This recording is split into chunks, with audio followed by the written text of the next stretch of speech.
That cap went up 30 million. Ain't no excuses.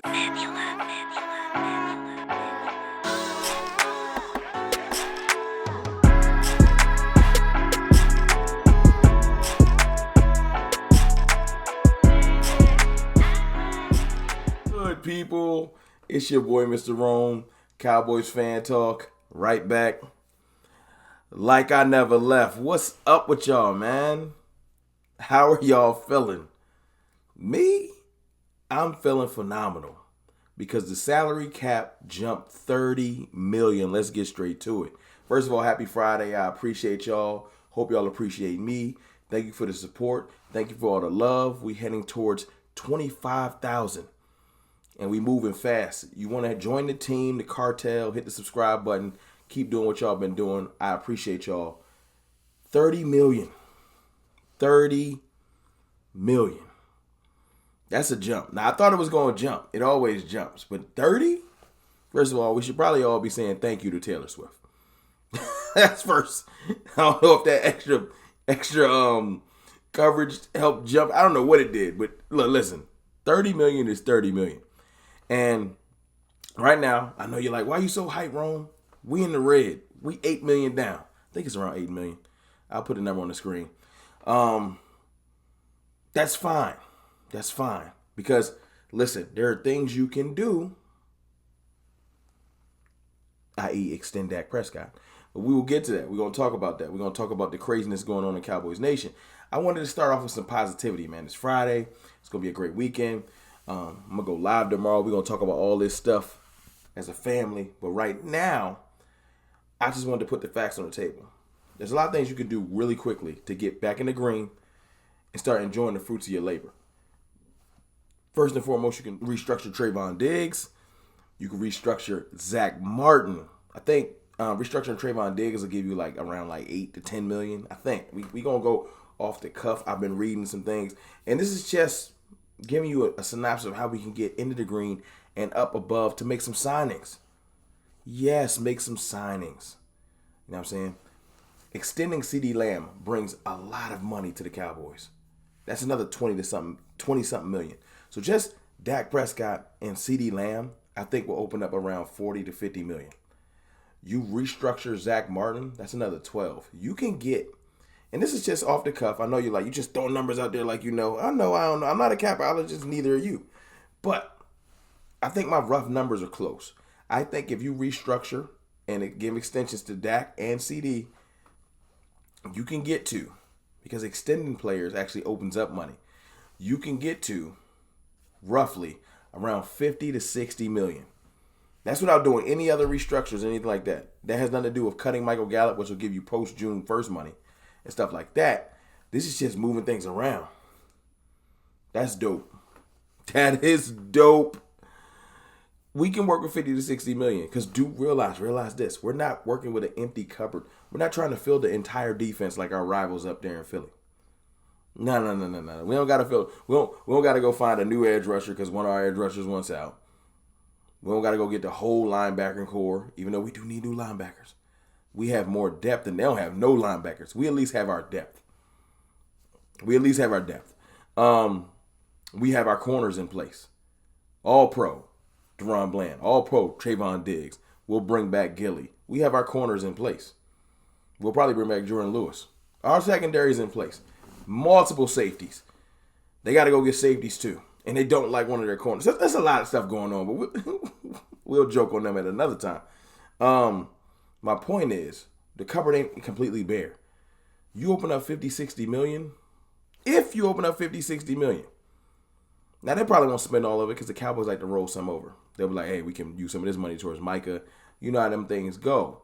But you can go get a veteran running back. 2 linebackers. Veteran running back, 2 linebackers. Easily. You can go get another corner for depth purposes. You can go get another receiver from the open market if you want, but I think we're going to draft one. But what we really need to go get is a defensive tackle. Yes, like a DJ Reader or somebody like that. I know we're not getting Chris Jones. My only point is these moves We'll open up some things. And I'm bringing this up, the salary cap talk, because the cap went up. 30 million that we didn't think we was going to have. I thought we was going to have extra, make like 10, 15. Extra 15 million should help you Dak haters with this money. Calm down. So if you're like, man, how we going to pay Dak 60 when we need all that money? Well, just act like we paying Dak 45. And that extra 15 that we got with the salary cap, just act like we ain't get it. It's okay. It's going to be all right. Or you could be crazy like I seen people doing on Twitter talking about we should just let Dak walk and bring in Sam Howell. What is happening? That's the type of stuff people dislike Dak Prescott so much. Let Dak walk, bring in Sam Howell. Let Dak walk. Draft the quarterback that you don't know if it's going to work. It could be up Sam Darnold or Josh Rosen or et cetera, et cetera. Now you give him 3 years to try to see if that works. Now you 4 years behind. Now CD and Micah and them is 28. Now you might go sign a veteran because you panicking. Oh, I don't know. And Dak Prescott went on to another team and had super success. Now we're not going. But we'll talk about that tomorrow in the live stream. Let's talk about the fact that it is contract time, which means it's Dallas local media slander time. Yes. It's that time of year. Or at least that time every couple years. It's that time of year, yeah, because every year somebody's up for a contract, and this is what we do. So David Moore, y'all know David Moore. I don't know David Moore personally. He releases an article talking about the Dak contract extension is complicated. No, it's not. It's not. You either want to have a whole bunch of unknowns, because it's still unknowns with Dak, but a whole bunch of unknowns and confusion and money issues for 2 years, and hoping that somebody that doesn't go out there and do real dope signing a free agent work is going to do that because we got extra money. Don't know how to draft quarterbacks. Wanted Paxton Lynch. I don't remember that. Wanted Paxton Lynch. Accidentally drafted Dak Prescott. Like, didn't really know what he's going to turn into what he turned into. But it's okay. It's okay. So it releases this article. It's very detailed. I wasn't paying that dollar. I found out the information through back channels. But basically, what he is saying, and what is basically coming from Stephen Jones, what they are saying is, where has Dak gotten us?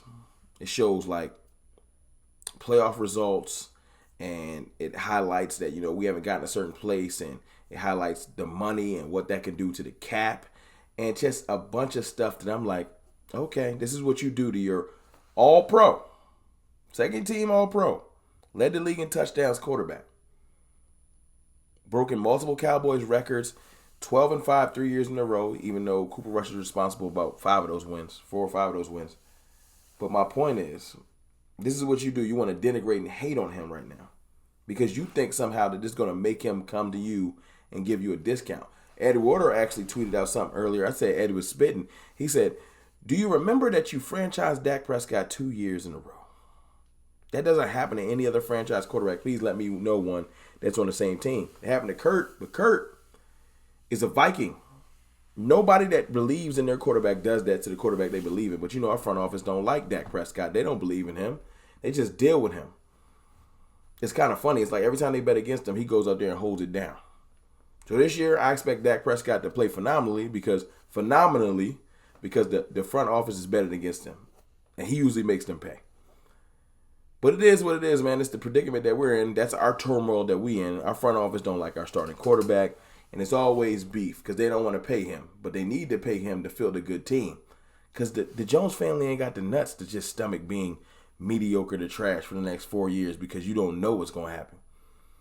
Remember, we can wake up and be the Jets who've been looking for a starting quarterback. I know they got Aaron Rodgers. But they had Brett Favre too at one point. They've been looking for a starting quarterback since Joe Namath.